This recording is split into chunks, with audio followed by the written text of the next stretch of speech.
My friends, I'm back from Spain, and it's time to start thinking about fitness. I say this every year, and I think I make this video every year, where I'm gonna get serious about my fitness, I'm gonna get a plan together, and it never quite comes together how I really want it to.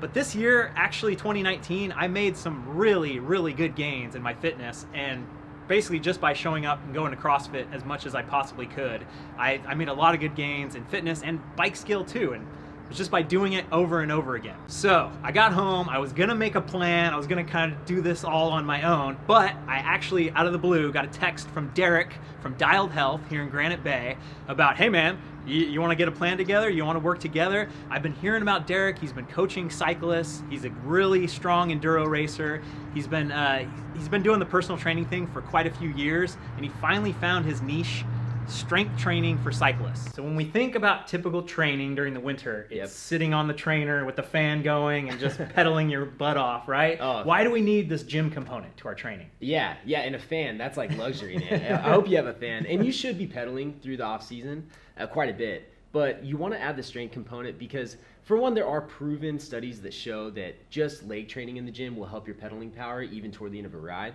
But we want to work your total body because as mountain bikers, you use your total body. You push and pull on the bars. When you drive power through your legs, it goes through your core, and then you're pulling back with your arm, and that power goes out. So if you don't have these exercises supporting your rides, eventually there's going to be something that breaks down and starts holding you back. For a lot of people, it's back pain because they don't have good core and glute engagement. Some people, they start getting unnecessary neck pain and back pain because they just don't have the strength to hold their body in the correct position. So strength training is huge for injury prevention, but the performance through your entire body is, I want everyone to feel it. It's why I do what I do, because I believe in it so much, and that's why you're here today. So we connected before you came in to get your goals down very clearly. This is super important before you start because you want to know what you're training for to stay motivated, but you also want an end date so you know that this isn't forever, and that you know, if you're really struggling for motivation that last month, that you can just power through because you know this is the end date. So what you sent me as your number one goal is to peak at EW Whistler in August. Yes. You already kind of mentioned the that. EWS 100 during Crankworks, like August 12th or something like that. Awesome. We're going to probably do another YouTuber enduro. So all my YouTuber buddies are going to get together. We're going to compete against each other. And I did pretty good this year, but I think I could do better. And to set myself up to like peak performance at that moment would be so cool. So then you have plans on potentially doing a trans race even after that? Exactly. So, you know, there's Trans NZ, there's Trans Cascadia, Trans BC.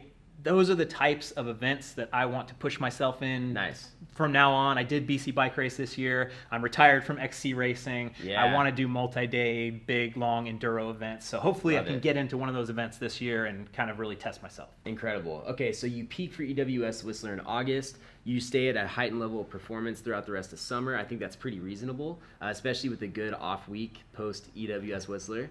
But one thing you also mentioned that I think is cool for everyone to, like, this is so relatable, even for me. But you want to take down your old climbing PRs. I'm just reading it from your email here. From 2013, 2014. You sent me a link on Strava of those climbing PRs, and I just love that goal because it's just so tangible. It's so funny because back then, I had a normal job and I was the fastest I ever was because I think I was more obsessed about any spare minute I had. I got to go ride. So that there was a lot of fitness back then. I probably weighed another 20 pounds less than I do now, which I don't know if you think that's possible or not, with like the muscle and everything. So yeah, to get back into that kind of cardio shape where I could take down some of those old PRs and like feel like, oh my God, 2020, I'm back in the game, baby. So one thing I'd recommend is just having a hard date to at least put that effort in once by. Because you don't want to go crazy always thinking like, I don't want to do that route because I have to go so hard, whatever. You want to know when you can turn it on or turn it off. And so I think by at least July 1st, you should have one solid attempt of one of those climbing PRs. And then base it off of there, and then maybe you can have some more scheduled attempts. But it's going to be a hard effort, so you want to try it early enough in the season to where you can make adjustments and hopefully beat it if you don't. But also you don't want to just like have it looming in your head the whole time. I don't know. Cool. I like this. This is a strategy. I've never had a strategy. It's always like, hey, wake up, go hard. And like to actually be like, okay, July 1st, I'm going to do it. Okay, we're about to get to work, but first I've got to talk about Whoop. They're my brand new sponsor. It's my real-time heart rate monitor. You can see right now I only got 4 hours and 54 minutes of sleep last night. That's not very good. So according to Whoop, I'm at 44% recovery right now, which is actually okay. 44% on a test isn't very good, but I'm gonna do what I'm gonna do. I'm not too worried about it. So I'll be talking a lot about how I'm using Whoop to recover, to monitor my sleep, to get faster as an athlete. Stay tuned for more of that. Until then, go to the website, check out the link in the description, use code BKXC to actually get on there. We're gonna have a whole BKXC community eventually with the Whoop strap going. Check it out if you wanna take control of your fitness and actually learn about your body and what's happening, your heart rate. You can pair this thing up to your Garmin, your bike computer. It's very cool, very, very cool. Whoop.com. Before we actually hopped into the workout, I did a 1,500 meter row as a warm-up, and that takes quite a while actually. And then we did a runner stretch, 5 reps on each side. So we're gonna start our first 2 strength training rounds. And when it comes to building your rounds, you wanna focus on 7 effective movements. Now, Dialed Health has a minimalist approach, which means we try and get the most out of a small amount of time in the gym. So 2 total body strength days. And within those strength days, you wanna address these 7 effective movements, which are horizontal push and pull, okay? Vertical push and pull. You have your core, hopefully rotation. You have hip dominant, like a squat or deadlift. And then you have knee dominant, like a lunge or a step up. Okay. Those 7 movements are gonna ensure that you're building the most balanced program possible and that you're addressing your real needs in the most minimal way for cyclists that's not gonna interrupt your actual riding program. What I've learned over the years training and also putting myself through the ringer through these bodybuilding programs and powerlifting programs and just trying to do normal strength training volume is that it has a tendency to just be too much for cyclists. Most programs don't understand the abuse we put on our legs and how that long endurance really affects you over the week and through your strength workout. So dialing back on some of the volume and still making sure you hit those movements ensures that not one body part in particular is probably going to be too sore. I'm sure you'll have your days. Yeah. But the last thing you want is to go to the gym, have a killer session, and then be so fried for your ride the next day that you can't perform on the bike. Totally. So that's where this approach comes from, and that's why I believe in it so much, because I've had to put myself through the ringer. I've had clients over the years do it, and we just finally found that balance of 7 effective movements, a couple sessions per week, and you can ride as much as you want and get the benefits from the strength training without it interfering too much. Yeah. Officially in circuit number 1, we're gonna start with a total body stability move, opposite toe touch. Okay, so you're gonna stand on one foot on a stable surface and have that other raised foot just kind of hovering by the planted foot. You don't want it reaching out or moving as you go through the motion. So your left leg's up, here I'm gonna match it here. Yep. Now left arm should be up overhead. Straight posture, you're gonna reach down, bend your knee as needed, tap your toe, and go back to the top. Tap the toe on the ground. On the ground. So tap it, and back to the top. Good. But I will say, he was stable and safe enough that we're gonna add a little heat to this, okay? So he's gonna add a 10-pound dumbbell, and it's gonna get the shoulder going a little bit more, but now it's gonna take more muscles to stabilize them with the extra weight. Form looks great. He's doing a great job keeping this foot right by the planted one. Last one, down. Woo! Oh, it's always the last one. Yeah, cool. So how did that feel? Pretty taxing actually. Yeah. For such a simple thing. Yeah. It's like full concentration, full like, okay. Yeah. It's cool. So it's great. We talked about stability exercises. It does help your athleticism on the bike, but for the gym, it's going to set us up nicely for the next workout because the muscles are firing. They're ready to do something heavier. Cool. Okay, so let's get the other side. 8 on each side. Okay, so next move is a goblet squat. You're doing a squat in this position. This is your goblet hold right here. So if you're maintaining your posture, you're gonna feel your mid-back a ton. This is actually my favorite squat variation for cyclists across the board because it's almost more of a total body than just a leg movement. Okay. So your chest is up, you're holding this dumbbell off of your body. From there, you're gonna go to a comfortable squat stance and you're gonna squat down, drive it back up to the top, and repeat for 8 reps. He's driving up through his heels, squeezing his butt, and trying to make sure that he's getting as much of his posterior chain activated as possible. I'm sure you're feeling your mid-back and your arms holding that thing up. The third movement of this circuit is gonna be a single arm dumbbell row. So you're gonna use a bench. You have one dumbbell. I'm gonna plant my toe, my knee, and my hand all on the same side on the bench. From there, this dumbbell comes forward. Now my shoulder stays packed, but I'm gonna allow my torso to twist a little. As I pull to the top, it's gonna twist the other direction. and I'm trying to squeeze my shoulder blades together so I use as much of my back as possible. Now, make sure that you don't get too far away from that front hand, because as you pull, I want you pushing into that bench. Good. Give me 2 more, Brian. Money. Okay, we're gonna go to the other side. Nice, give me 2 more, Brian. Good. So that was circuit 1. He's gonna repeat it 2 more times, and try not to rest more than 30 seconds between each workout. Okay, starting circuit number 2 with some band pull-aparts. And I love this because I am going to be in the van next year, pretty much all of 2020. So having very simple workouts where I could just have a big heavy kettlebell, maybe a pull-up bar mounted to the side of the van, some bands, some TRX stuff. I feel like I could get away with minimal stuff, not having a giant layout of a bunch of weights, and still get a really good workout. Absolutely. You can get a great workout, and it's another shameless plug here, but that's what's so great about dialedhealth.com too, is even if you have minimal equipment, there's options, or if you don't have any equipment at all, there are quick workouts that you can do with just a timer. I also tend to help people if they say, hey, you know, I don't have a barbell, but I only have dumbbells, what should I do? It's easy for me to send over a modification. Modify, yeah. Exactly. Cool. So for you in the van this summer, you're going to be on the Dialed Health programs, but obviously we're going to modify when needed to get that effective workout. Sweet. Band pull-aparts, one of my favorite back exercises. Go ahead and grab this red band. Now, your wrists are forward, nice and strong. Don't let them cock back. From there, elbows are locked out. You're going to squeeze your shoulder blades together and pull this all the way back. So lock those elbows out. And then I want you to roll your wrists forward even further. Okay. There you go. Okay, and we're just going to rep it out, keeping tension on the band the whole time. And even if it feels like nothing for the first half, it'll add up like crazy. So movement number 2 of circuit 2 is a front rack single arm press. Nice and controlled. I'm gonna get 8 reps. After my 8, I'm gonna switch sides. 6, last 2, good rack. Okay, now you're switching. You're holding the front rack.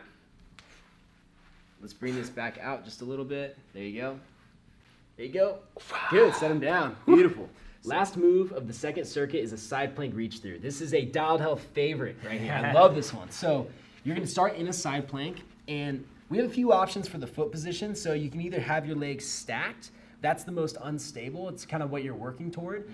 If you need to stagger your feet, it'll help you get through the motion, okay? From there, once you find your foot position, your arm goes up, and I wanna make sure your hips are forward and up. I see a lot of people in this position where they're side planking, and just make sure hips are forward and up.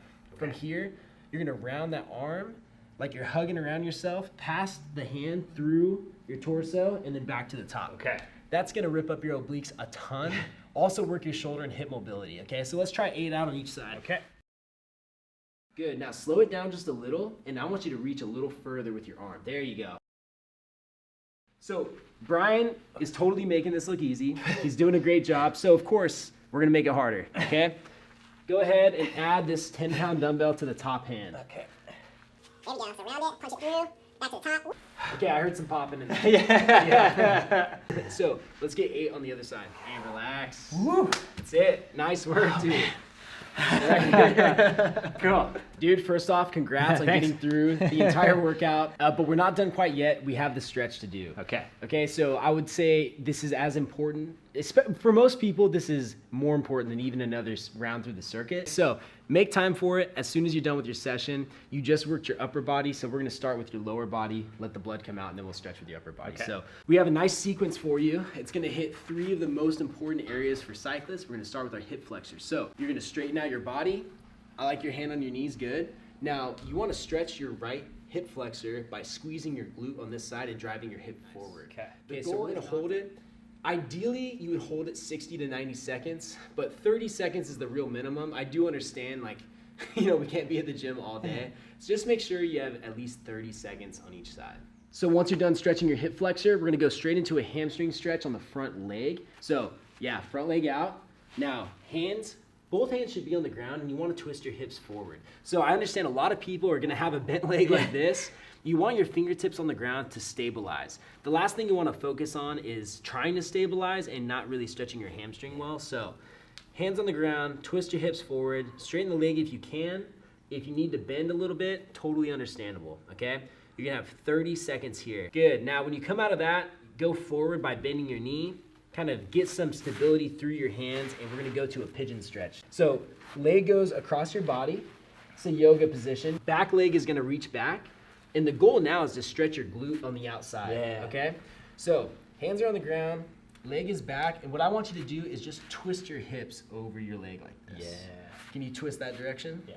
Good. After our 30 to 90 seconds, you're gonna come out nice and easy, and we're just gonna repeat it on the opposite sides. Last stretch, we got the lower body covered. Now this is my favorite upper body stretch for cyclists. It's called the bicep wall stretch. You're gonna find a wall or any sort of flat surface.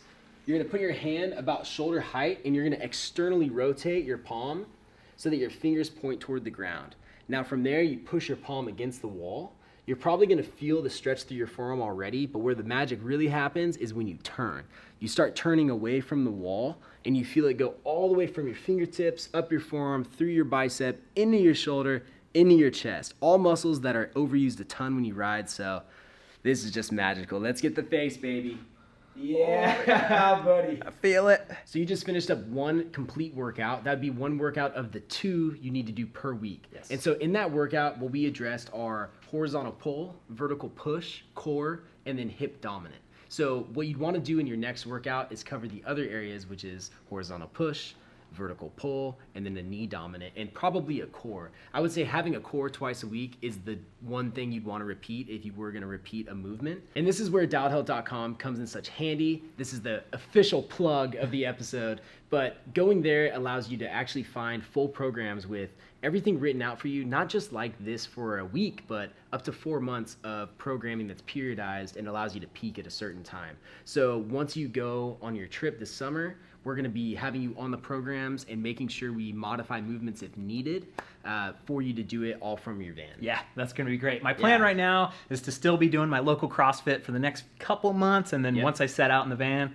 we'll start working together and we'll start doing some vancercise. Yeah, but yeah, I'm excited to get you going on that. And obviously, when we do modify the movements, it's going to be very minimal. But I'm excited because the plans are going to allow for that. So yeah, I think it's going to be a great fit, man. I can't wait to see what happens with your performance this Hopefully summer. something will happen. Something will happen. So he's got plans for Enduro. He's got plans for XC on the website. We're going to even have a coupon code, BKXC. You'll save $30 off of a year's program. That's right. Very cool. Get on there. Check it out.